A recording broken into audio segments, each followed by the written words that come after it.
안녕하세요. 아침에 깨우는 세법 설레임 양수행 회계사입니다. 오늘은 법인세법 6.5번 풀어보도록 하겠습니다. 다음 자료에 의해서 주 한양의 단기 각 사업년도 소득금액을 계산하시오. 자, 각 사업년도 소득금액을 묻고 있습니다. 사업년도 나와 있고 기초채권 잔액, 기말채권 잔액, 기초 대손충당금 잔액, 기말 대손충당금 잔액이 나와 있습니다. 자, 기초와 기말 채권 잔액 중에서 특수관계인에게 업무와 관련 없이 지급한 가지급금은 각각 1,000만원과 3,000만원이다. 자, 업무무관 가지급금은 대손충당금 설정 제외 채권이죠. 그래서 기초 채권 잔액과 기말 채권 잔액을 바꿔놓고 시작하셔야 돼요. 그래서 기초 채권 잔액에서는 1,000만원 빼면 되겠죠. 그러면 2억 5천만원이 되고요. 기말 채권 잔액에서는 3천만원을 빼면 되겠죠. 그러면 2억 2천만원이 됩니다. 단기 중 대손 발생액은 1,500만원이며 이 중에서 1,000만원은 정기 말에 계상되어 있던 특수관계인에 대한 업무무관 가지급금이 소멸시효가 완성되어 대손 처리한 것이다. 자, 업무무관 가지급금은 대손금으로도 인정하지 않죠. 그래서 이 1,000만원을 손금 불산입 하셔야 돼요. 자, 손금 불산입하고 소득처분은요? 유보일까요? 자, 소멸시효가 완성됐죠. 그래서 채권이 없어진 겁니다. 그래서 유보가 아니라는 겁니다. 그래서 소득처분은 기속자에 따라서 유출로 소득처분 하시면 돼요. 송금불산입 채권 1,000만원 유출하시면 되고요. 자, 그러면 세무상 단기 대손금이 나오는 거네요. 세무상 단기 대손금은 바로 500만원이 되는 거죠. 자, 이 500만원을 정기말 채권 잔액으로 나누면 단기 대손 실적률이 나옵니다. 그래서 500만원 나누기 2억 5천 하시면 단기 대손 실적률이 2%가 되네요. 자, 요거는 1%보다 크죠? 그렇기 때문에 요걸 바로 적용하시면 되겠다. 그래서 기말 채권 잔액에다가 요 2%를 곱하면요. 단기 대손 충당금 한도가 나오는 거죠. 얼마죠? 440만원이 됩니다. 자, 그래서 요거를 기말 대손 충당금 잔액과 비교를 해봤더니 한도 미달액 40만원이 발생하네요. 자, 한도 미달액은요. 결산 조정 사항이니 세무 조정 없다는 거죠.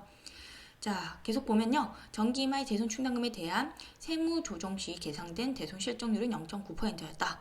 자, 요거는 정기말 대손 실적률이라는 거예요. 정기말 대손 실적률이 0.9%. 그러면 이게 1%보다 작죠. 그래서 정기말 대손율은 1%였다라는 것을 알 수가 있습니다. 그러면 정기말 채권 잔액, 이게 기초 채권 잔액이죠. 여기다가 1%를 적용한 금액이 정기말 대손 충당금 한도가 된다는 거죠.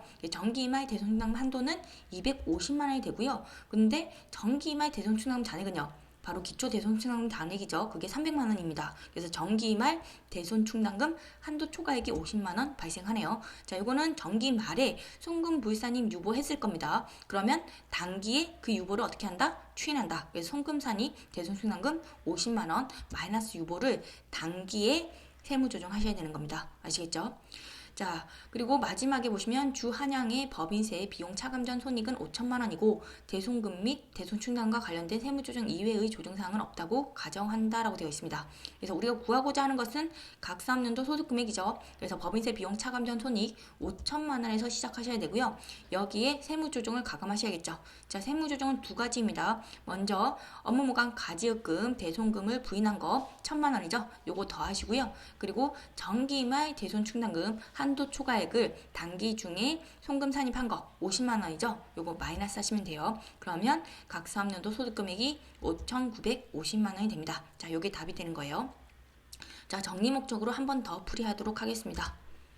자, 이 문제 같은 경우에는 각 사업년도 소득금액을 묻는 문제였습니다. 그래서 법인세 차감 전 손익에서 시작해서 세무조정을 가감해서 각 사업년도 소득금액을 구하시면 되겠다.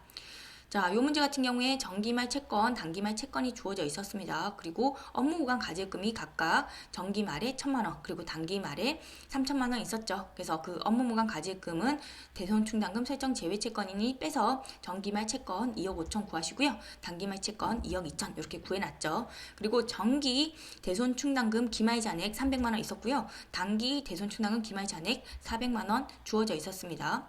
그리고 정기말 채권에 대한 유보가 주어지지 않았으니 정기말 재무상태표상에 채권 잔액이 세무상 채권 잔액과 동일하다라고 생각하시면 돼요. 그리고 단기 대손금이 1,500만 원 주어져 있었는데 이 중에서 업무무관 가지급금 1,000만 원이 단기 중에 소멸시효가 완성돼서 없어졌죠. 그래서 이 1,000만 원은요. 자, 회사는 대손 처리했지만 세법은요. 업무보강 가지금 대손금으로 인정하지 않죠. 그래서 송금 불산입합니다. 그런데 소멸시효가 완성돼서 채권이 없어진 거죠. 그래서 소득처분은 유보가 아니라 유출이 되는 겁니다. 아시겠죠? 자, 그러면 세무상 단기 대손금은 500만 원으로 바뀌게 되는 거죠. 그럼 대손 실적률을 구할 수가 있습니다. 500만 원 나누기 2억 5천 하시면 2%가 되는 겁니다. 자, 요거를 단기말 채권에다가 적용하시면 되겠죠. 단기말 세무상 채권은요. 자, 채권에 대한 유보가 없습니다. 그렇기 때문에 단기말 재무상태표상의 채권 2억 2천이 그대로 세무상 채권 금액이 된다라고 생각하시면 돼요. 그래서 2억 2천에 2%를 적용하시면 단기말 대손충당금 한도 440만 원이 나오는 거죠. 자, 이 440만 원과 단기말 대손충당금 기말 잔액과 비교를 하시면요. 한도 미달액이 발생합니다. 한도 미달액은 세무조정 없죠. 그리고 정기의 대손충당금 한도가요. 자, 정기말 채권 잔액이 2억 5천인데 정기말 대손 실적률이 0.9%다 이렇게 주어져 있었죠. 그래서 정기말 대손율은요. 1%가 되는 거죠. 1%가 크니까. 그래서 2억 5천에 1% 적용하시면 250만 원이 정기말 대손충당금 한도가 되는 것이고, 그래서 정기말 대손충당금 기말 잔액과 비교해 보시면 한도 초과액이 발생합니다. 그래서 요거를 정기 말에 송금 보상 유보했을 것이고 단기 중에는 송금 산입했겠죠. 아시겠죠? 자, 그래서 자 5천만 원에다가 세무조정을 가감하시면 돼요. 그래서 자 채권 중에 송금 불산입한 거 1,000만 원 더 하시고요. 그리고 정기말 대손충당금 한도 초과액 요거를 단기 중에 송금 산입 추인하죠. 요 500만 원을 차감하시면 자 각사업년도 소득금액이 5,950만 원 나오는 겁니다. 자, 이것으로 세법 설레임 마치도록 하겠습니다. 수고 많으셨습니다.